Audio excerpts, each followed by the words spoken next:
Konnichiwa nakama, yuk kita intip 5 momen Zoro bertindak seperti wakil kapten di One Piece. Posisi Zoro di kru topi jerami sering jadi perdebatan. Yang pasti, dia adalah ahli pedang serta kru pertama topi jerami. Di banyak momen, Zoro beberapa kali bertindak seperti wakil kapten bagi Monkey D. Luffy. Apa saja momennya nakama? Simak di video ini ya. Check this out. Yang pertama, mengingatkan Luffy setelah pertarungan melawan Usopp kalau tugas sebagai kapten memang gak mudah. Luffy menangis dan gak sanggup setelah dia menghajar Usopp dan membuat Usopp keluar dari kru topi jerami. Zoro yang mengingatkan Luffy untuk tetap kuat karena ini adalah posisinya sebagai kapten. Gak hanya itu nakama, Zoro menambahkan kalau Luffy saja gentar di momen seperti ini, maka apa bisa krunya berharap ke Luffy sebagai kapten? Yang kedua, mengingatkan semua kru kalau bagaimanapun Luffy tetap kapten mereka dan Usopp harus menghormati Luffy. Setelah Enies Lobby tuntas, Luffy dan yang lainnya ingin menemui Usopp dan mengajaknya kembali ke kru topi jerami. Di sini Zoro menghentikan mereka, mengatakan kalau sebelumnya Usopp sudah keluar. Kalau dia ingin kembali, maka harus meminta ke sang kapten yaitu Luffy. Bukan Luffy dan yang lainnya yang malah mengajak Usopp kembali. Zoro mengatakan ini untuk mengingatkan kembali kepada semuanya kalau bagaimanapun tingkah pola Luffy, dia tetap kapten mereka yang harus dihormati. Dalam momen langka ini, Sanji sependapat dengan Zoro.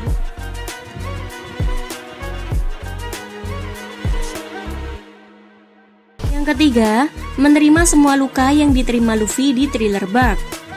Setelah pertarungan melawan Moria, Luffy terluka parah dan gak sadarkan diri. Gawatnya, muncul si Chibukai lainnya yaitu Kuma. Kuma mengatakan kalau dia menginginkan kepala Luffy. Tentu saja semua menolaknya. Zoro pun juga termasuk nakama. Menariknya nih, Kuma memberikan penawaran. Dia mengeluarkan semua luka yang diterima Luffy. Apakah Zoro bisa menerima luka sang kapten? Meskipun hampir mati dan babak belur, Zoro ternyata sanggup loh nakama. Sanji juga sebenarnya menawarkan dirinya di sini. Namun akhirnya Zoro yang menerima luka Luffy. Lanjut yang keempat, mengarahkan Kinemon, Kanjuro, Franky dan yang lainnya untuk menahan benang Doflamingo. Berikan waktu tambahan ke Luffy.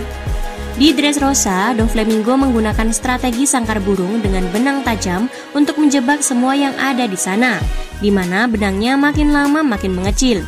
Zoro bertindak cepat di sini. Fakta kalau benang Doflamingo masih ada berarti Luffy belum sukses mengalahkannya. Dia mengarahkan Kinemon, Kanjuro, Franky dan yang lainnya dengan rencananya, yaitu menahan benang Doflamingo agar mengecilnya nggak lebih cepat. Zoro percaya Luffy bisa menang, hanya butuh waktu. Ini metode Zoro untuk memberikan waktu ke Luffy dan mendukungnya nakama. Dan yang terakhir, menghentikan topi jerami yang impulsif ingin menolong Vivi di Level. Berita Sabo membunuh Cobra dan Vivi menghilang setelah Level sampai ke telinga topi jerami. Mereka pun khawatir dengan Vivi nakama. Di sini nyaris semuanya impulsif ingin menolong Vivi. Ke Mary Joyce pun mereka sanggupi jika untuk menolong Vivi dan memastikan Sabo nggak bersalah. Zoro mengingatkan mereka kalau itu tindakan ceroboh, menyerang ke markas musuh begitu saja.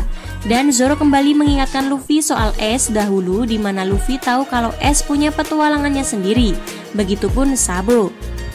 Meskipun dicemooh oleh anggota lainnya, tapi keputusan Zoro untuk menahan mereka sih benar adanya. Itu dia momen Zoro bertindak layaknya wakil kapten. Ada yang lain? Bisa tulis di kolom komentar ya nakama. See ya!